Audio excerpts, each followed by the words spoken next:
it's amazing what we've done with management. We moved into a very neglected, abused farm that had a lot of weeds, and we still have weeds. But just through the grazing management, what we've done just with grazing and mowing, and maybe a little bit of fertilization, a little bit of lime, some manure, and how it's really turned it around without tearing it up and reseeding it and trying to fight the system. This episode of Voices from the Field continues a conversation between NCAT Sustainable Agriculture Specialist Linda Poole and Dr. Kathy Soder, who runs 125 Dorset ewes on 96 acres in Pennsylvania with her husband Ken and son Nathan. Linda and Kathy cover a variety of issues including predators, parasites, and profits in the discussion, which is part of ATTRA's ongoing podcast series, She's Raising Sheep. The link to the first part of the discussion is in the notes to this podcast, so be sure to check it out along with the rest of the She's Raising Sheep series. Let's listen. So I think that all of us who are raising sheep, we have these things in common that we need to deal with. So that, predators, parasites, profit, pasture, so can you kind of walk us through some of those pieces? You've already talked quite a little bit about profit, and parasites and pastures really go together. Actually, predators do too. So how are you feeding your sheep? Are they on pasture? Do you have parasite issues, or have you in the past? And what do you do about predators?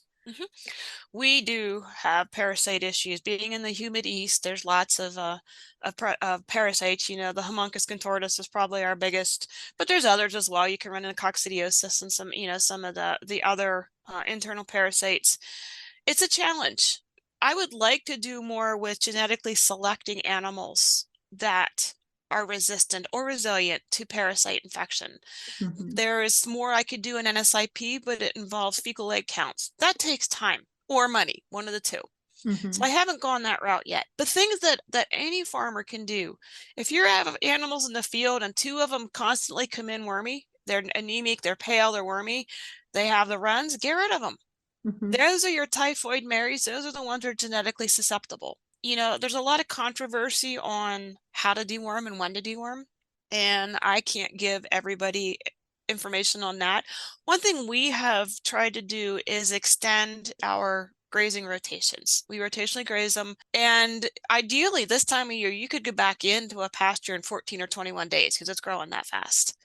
But that's the perfect life cycle of the parasite once it warms up here just a little bit more.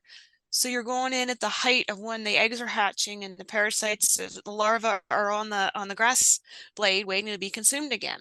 So we've started extending our grazing rotations to maybe 50, 60 days.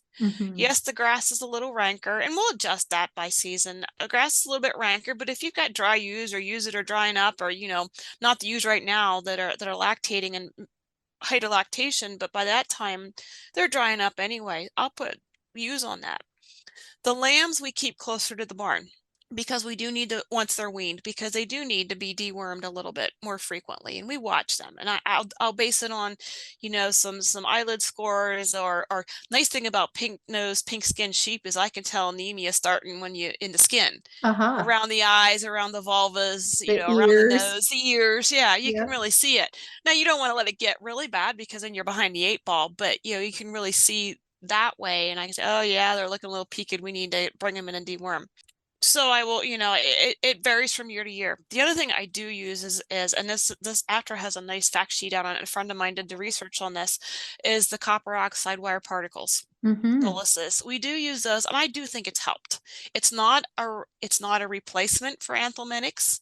It's not an answer. It's a tool. It's like anything else. It's a tool. And I do think it has helped us extend the need for, or decrease the need for deworming, especially in the older animals. Because my ewes, I'll deworm everybody at weaning and late May, because that's kind of when we're hitting the peak of it and everybody's stressed. And so I'll hit them with a dewormer.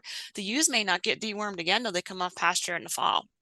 The lambs may get, but that may be the last I even touch those ewes until fall, sort them for breeding, but that's about it.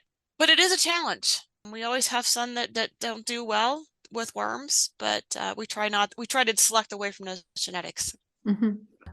Parasites, pastures, our pasture management, we're doing rotational grazing. We've got a lot of cool season temperate pasture, grasses, or a lot of orchard grass, a lot of those types of grasses with some clovers and a mixture of other grasses in there. We do a little bit of improvement, but it's amazing what we've done with management.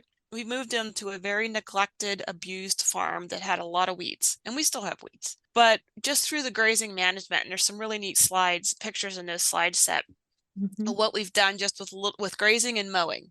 And Yes, maybe a little beautiful. bit of fertilization, a little bit of lime, some manure, and how it's really turned it around without tearing it up and reseeding it and trying to fight the system. What was your other question? Oh, predators. We employ livestock guardian dogs. We have the furry mafia out there. So we have, in fact, we have a couple from Montana. So, Oh, that's funny. yeah. So we have, actually, I have too many. I have 2 geriatrics, and then I have 4 adults. And I always have a few more than what I wanted, but it seems like the right puppy comes along at the wrong time. And I'm pretty particular about the genetics, and so we've gotten them. But yeah, the 2 geriatrics, I keep telling them, you guys can go whenever you like. You're good. You're good. They're retired. They're just hanging out. But we do use them. We have coyotes here. We have big coyotes here. We have 50-pound coyotes here. So they're Wow. big. They're a lot bigger than the Western coyote. They're probably a wolf cross. Nobody will admit it, but they probably are, just the way they hunt and the way they are. But we don't have a problem. Don't have a problem. The airborne stuff, the eagles don't bother us. There's a lot of bald eagles around here now, a few goldens. And we have bobcat, black bear, of course, dogs. People's dogs are around too, but we don't have a problem. But those dogs, last night, the coyotes were howling like crazy, and I could sleep because my big dogs were barking. Yep, that's exactly how I am. Mm-hmm. It's when you first get these guardian dogs, if people who are listening haven't had them, the feeling is when they're barking, it's like, oh my gosh, that means something bad is happening. And after a little while, it means, I trust them. They know their job, they do their job. And if they're barking, I know they're doing their job, Mm-hmm. because They're just throwing insults. yeah, yeah. Well, they're saying this place is ours. Go away. Mm-hmm. Back And off, that's you guys. 99% of what ours do is mark and bark. They bark and mark their territory, and a coyote will respect that. They say, oh, there's rabbits, there's mice over here. I'm going to go eat those instead. Yeah, yeah. There's much easier places to get your belly full Mm-hmm. than around where Yeah. these big dogs are. And the thing with livestock guardian dogs is that's one of those areas where there is a ton of bad information on social media. Oh my goodness. Yeah. Yeah, if you're looking for them, make sure they are nothing but livestock guardian breeds, not border collie guardian dog cross, not Especially not. Yeah. not Bernese Mountain Dog or Newfoundland or something cross. Yes, they look alike. They do not behave alike. Make sure, an Anatolian Shepherd Great Pyrenees cross is great. Throw some Maremma in there. That's all great. They're all livestock guardian dog breeds. And make sure they're out of working parents. Yeah, yeah, Work. just like you're selecting your sheep Yep. from people who are local and in a situation that Mm-hmm. is similar to yours. This is another thing that sometimes happens with livestock guardian dogs is people want to get a dog from a Montana ranch, because those ranches are huge and these dogs are raised on the range, but they're going to put them in a system where they have 10 acres. And it's like, yes, a guardian dog can be useful, but it might not be the same guardian dogs. If they're covering hundreds of thousands of acres in a migratory flock, that's a very different job than staying in your small place and loving your little bunch of sheep or goats or chickens or whatever it is that you have. Mm-hmm. But yeah, at some point we probably need to gather up a little panel of people to talk about livestock guardian dogs, because another piece of it is the training, Yes. how you support them. You get the right genetics, but then you also need to make sure that you're giving them the support and guidance that they need as they're learning their job. Yeah. Yes, they have a lot of instinct, just like a border collie does, a herding dog, but they need that guidance and training to get there, because when they hit 10 or 12 months of age, they become stupid. They hit the teenage stupid stage too, and so there might need to be some intervention to get them through the stupid stage, and then they're great. Yeah, they live with my rams in that teenage I teenage time. It's like either with the rams or with the really protective ewes. Oh That's yeah. the other thing that works is the ewes who are just like, you know what, you little bugger, I'm just going to knock you over, even Mhm. if the dog is bigger than the sheep. They'll knock them over. It doesn't take much of that, and the guardian dog is learning. So I value the training that can come from the right sheep paired with my puppies. Right, Yeah. right. And that's what we do. We start them at 8 weeks out in the barn with some young lambs, some weaned lambs. And if they start messing with them a little bit, start harassing the lambs, and move to bigger lambs, start moving to ewes, pick out particular ewes who might teach them some manners. And then, yes, it's nice having with the breeding stock, we have a nice battery of rams, so I can stick them right in the ram group, and that calms them down quite quickly. Battery of rams. It's a good name. Learn how to harvest the sun twice with practical information at NCAT's AgriSolar Clearinghouse. Get access to more than 400 peer-reviewed articles, the latest in agri-solar news, and connect with farmers and solar developers who are working together to make the most out of our shared resources. We'll see you at agrisolarclearinghouse.org. Yeah, so I also know that you use herding dogs, Kathy, Mhm. and a lot of people are curious about whether they should be using herding dogs. And what's your advice on that? A herding dog can do what 5 or 6 people can't. And I enjoy working with them, so I would never have sheep without them. But boy, they make the job easy, especially if sheep get out or something. But I also tell people that if they have a small flock, they aren't ready for that investment, because a herding dog is an investment. Because if you're buying, I would not recommend buying an 8-week-old puppy if you've never had them before. You need to learn how to work with those dogs. Just like Mhm. you do the guardian dogs, whole different set of brain cells with those two types of dogs. But, I've gotten, just because I haven't had the time to do it, I've gotten my dogs, most of them have come out of the trialing circuit, ones that might not be doing quite as well in the competitions, but they're great farm dogs. And Mhm. they taught me a lot. I happen to have a friend who is in those circles and can do it, but there's usually, look where the trials are, get to know some people in those areas. And a lot of them are looking for working homes for their dogs. Mm. Maybe it has a little bit of a flaw. Like, I have one dog that they stopped trialing her because she kept looking back at the handler, and they would lose points for that. I don't care if she does that on the farm. It's actually helpful. Yeah, you're listening to me. Okay. Yeah, yeah. Who's in charge here? You're looking Mm, at me, you dog. mm. Boy, what do you know? I might be in charge. Yeah. Yeah, in Kathy's PowerPoint, there are a list of tools that she has. And so herding dogs and guardian dogs are part of that. You also mentioned your working facility and the equipment. So Mhm. if people are just getting started, what type of working facility and equipment do you think is absolutely essential in, just making a safe and efficient way to handle your sheep? Right. Well, the first thing I tell people to back up to the dogs, if you don't have a herding dog, make sure your sheep are bucket broke, meaning they come running to you when you rattle grain in the bucket. In my Or tobacco in the sack. or yeah, or tobacco to rattle the tobacco bag. Thanks, But great grandpa. if your sheep get out, and we used to do this, we fed a lot of grain in our sheep. Or one morning I went out and we had a bunch of sheep out in the driveway, and I don't know, we had a dog, but I must not have been going to get it. But anyway, I just grabbed a 5-gallon bucket and I threw rocks in it and rattled the rocks, and they came running in. So if you don't have a dog, you can train them. You train them to grain, call them, give a call of some sort, rattle the bucket and feed them, even if it's just chum. That's a great way to help your sheep. But as far as a working facility, I'm not talking. We got a nice big working facility when we moved to this farm, because I said if I'm going to have more than 20 sheep than we had on the old farm, I need a working facility, because that working facility and dog and I can do more work than if I didn't have it and I had 5 people with me. Mhm. Yeah, the dogs and I can deworm 100 lambs in an hour or less, putting them through the chute and just vaccinate, deworm, whatever I need to do. But if you do, it doesn't mean you have to go out and invest in a big working chute. You just need some place that you can get hold of your sheep.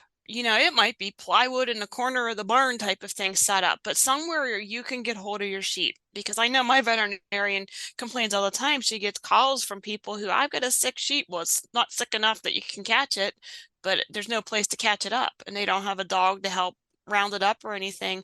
But you're going to have to get hold of your sheep. So have some place, somewhere. Our old farm, we had, it was a former horse farm, so there were horse stalls. So I could at least run them into a horse stall, get them to that size, and then kind of pin them in the corner with a piece of plywood. Mm-hmm. And then we could do something with that sheep. So it doesn't have to be fancy, it doesn't have to be big, but that a working facility is worth its weight in gold when you can get to it. And sometimes you can find used ones for sale for people that are going out of business. Yeah, I keep trying to find somebody at the right time to do that, and I've never done it. So I've had some built and built some myself, and yeah, well, this is helpful. One of the things that I love about your slide deck, Kathy, is that you have in there a list of mistakes that we've made, and you talk about some wrecks that have happened, and it's part, you win or you learn. Bad stuff happens all the time, and you come through it or you learn something. So what can you tell us about some of those mistakes that you've made and how you have overcome them? Well, the first one, I have the slide up here so I can just go through some of them. The first one was that ram we talked about earlier when I bought those 14 ewes and borrowed the ram. Well, the foot rot came for free with him. So then we had foot rot in them, but we only had 20, 25 sheep at the time because we were on the smaller place. But I went through foot rot eradication. It can be done. It takes a lot of back-breaking work. It takes some hard culling decisions if you have one that breaks out again after treatment. But that was the first thing that was the dumbest thing we did. That ram was grazing on his knees when we got him, and I just didn't even think about it. Mm-hmm. Brought him home, we had foot rot. We've made mistakes with genetics, and really our mistake with genetics was when we were buying rams that didn't have the EBVs. Some of them did really great for us. Some of them did not, but it was a crapshoot. And sometimes you don't know how well that ram's doing until he has daughters in that flock that are producing, which might be 2, 3, 4 years down the line. And by then you've got those genetics all through your flock. And if you don't like them, you've got the genetics all through your flock. Mm-hmm. One of the things I still work on is not calling soon enough. Oh, she's only got a little lump in her udder. Oh, she's only had a single this time. No, we've gotten pretty hard-nosed about calling anything. Oh, it was only a little bit of a prolapse. It was only, or she's, it disappeared after the spoon took care of it. Yeah, we all have different things that we do, but no. Get rid of it. If it's a problem, get rid of it. We used to keep some ewes that had little lumps there. They must have had some mastitis. Well, then they come in to lamb in the fall with one side of the udder bad. Mm-hmm. This spring we had no ewes with any udder problems lambing. We've been getting rid of that. We've been trying to really get hard-nosed about that. And that's So, a challenge with your ewes too, because you have good milk and sheep. And, this has been a problem with some of the Targees that I've had. They're heavy milkers, and that is a predisposition to having trouble with mastitis. So if you have a flock of those beautiful milking Dorsets and you didn't have any bad udders, it's like, wow, you're doing something right.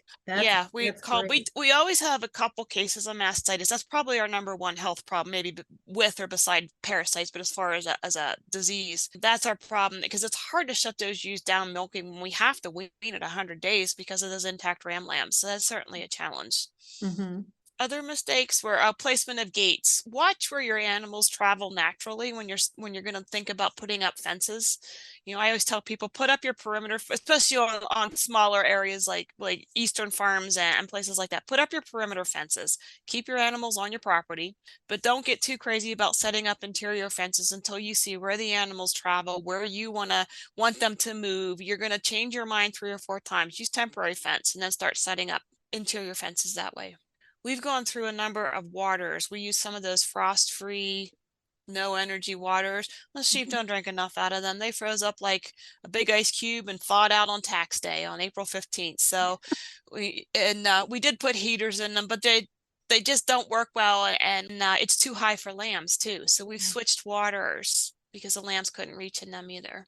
Not rotating pastures enough. I do a lot of pasture management talks, and I always say, if I walk out in the pasture and I can say, they can stay there one more day, I need to move them today. because if I wait one more day and go out tomorrow, it's overgrazed. Oh, good rule of thumb. Yeah. So I've tried to, that's part of that last one, listening to my gut. If something seems off, it probably is off. Listen to your gut.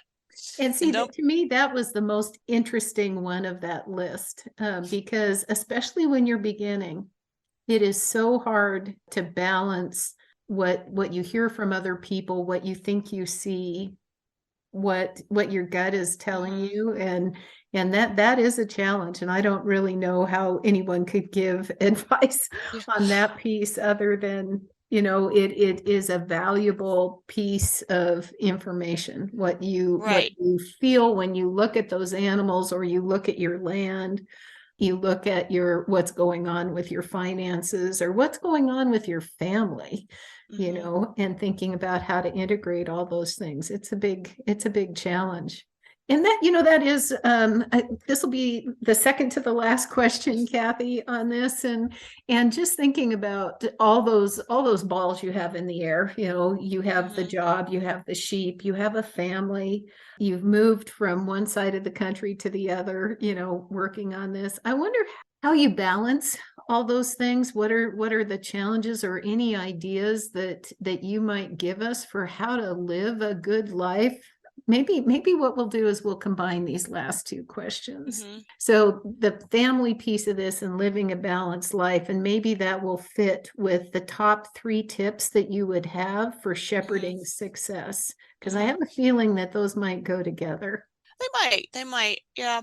Balancing is always a tough one, especially when you have family, career, and farm. And I shouldn't say career, but outside job and farm, because farm can be a career as well.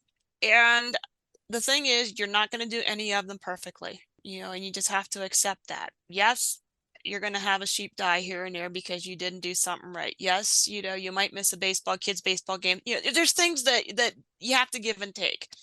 And could we do a lot more with our sheep? Yes. Could I do better pasture management? Yes. Could I do better this and that? Yes. But guess what? I have a ball game to go to. I'm going to go see my mom. I want to go do this. I want to go do that. So it's a balance. And, 20 years ago, I was all happy. Oh, we're going to have hundreds of sheep and we're going to do this, we're going to do that and that. And nah, I'm happy with what we have right now. We've backed off on the numbers. We backed off on what we do. We backed off on some of our marketing, because I used to do some of that fleece marketing as well, that individual to hand spinners. And that's where I just felt I wasn't making money. I was making money, but the time I had in it. And I think the biggest thing farmers don't do is consider their time as money. You Yeah. have to pay yourself.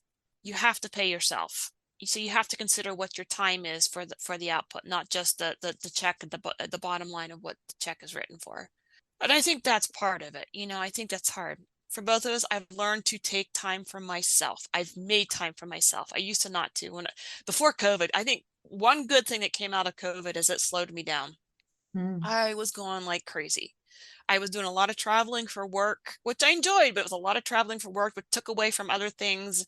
And I didn't realize how stressed out I was till it all came to a screeching halt. And I started to enjoy things at home again. Mm. I started to enjoy hobbies I hadn't done. I read a book, you know. I garden.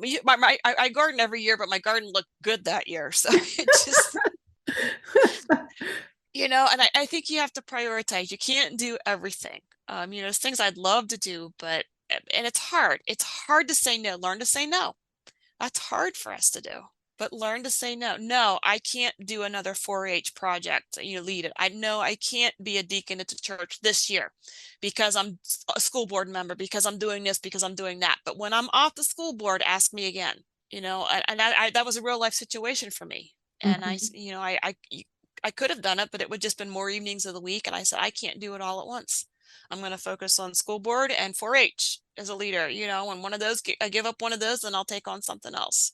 And getting down to tips, I think is don't try to plan things too much. And we have a neighbor that was going to get some cattle and never did, because, oh, I'm waiting to get this and learn that. I said, no, one of these days I'm just going to show up with a half a dozen cows, and you're going to learn on the fly, because you're never going to think you know enough to start. Just start. Have a good mentor somewhere. A local person is great, but if not, with Zoom and everything else now, we can do a lot of mentoring and a lot of question asking on email, because that's not a real time thing where you're bothering somebody live. They can respond when they have time. Mhm. And it's not, oh, I'm out, the sheep are out, I can't talk to you right now. That's one thing I had put down here, staying off social media. I just think, well, one is a time suck, that's a Mhm. lot of wasted hours a day, and it is easy to get sucked in. But also there's so much bad information. There's just better places to find information, and you can get it through that mentor, or through that grazing specialist, or through whatever person you find. Mhm. And webinars are great, but get out and see some places. Get out and visit. Get out and do some pasture walks, field days, conferences.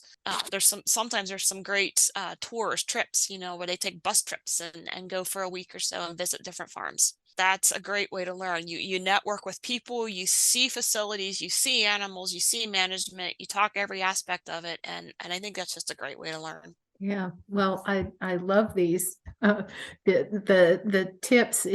It's about having a good life while you're offering a good life to your sheep, and providing management of your land that creates this kind of a setting, a footing for the livestock, the wildlife, your family, your community, all to have good life. And your background in animal science and grazing management and ruminant nutrition, it's really it's good to hear that it comes back also to connections and balance, and being able to adapt over time and learn from other people. I love that. And it's amazing information that you've put together. It's a beautiful farm that you have, Well, thank you. and a story. Again, I'll encourage the listeners to this podcast to get into the show notes and pull up the slides that Kathy put together for this, because you'll see the beauty, and there is some really good information that you can follow up on by having a look at those slides. And with that, I'd just love to thank you, Kathy, for the time that you put into this, talking with us at She's Raising Sheep. Well, thank you. I really enjoyed it. That's it for this episode. Thanks for listening. Additional information about this episode and related resources can be found at attra.ncat.org. Don't miss an episode. Subscribe to Voices from the Field wherever you get your podcasts. I'm your host, Rich Myers. ATTRA, Voices from the Field, is produced by the National Center for Appropriate Technology, headquartered in Butte, Montana. It's supported by the USDA Rural Business Cooperative Service as part of NCAT's ATTRA Sustainable Agriculture program. Any opinions, findings, conclusions, or recommendations expressed in this recording are those of the participants and do not necessarily reflect the views of the USDA or NCAT. We'll catch you again next week, and until then, keep on farming.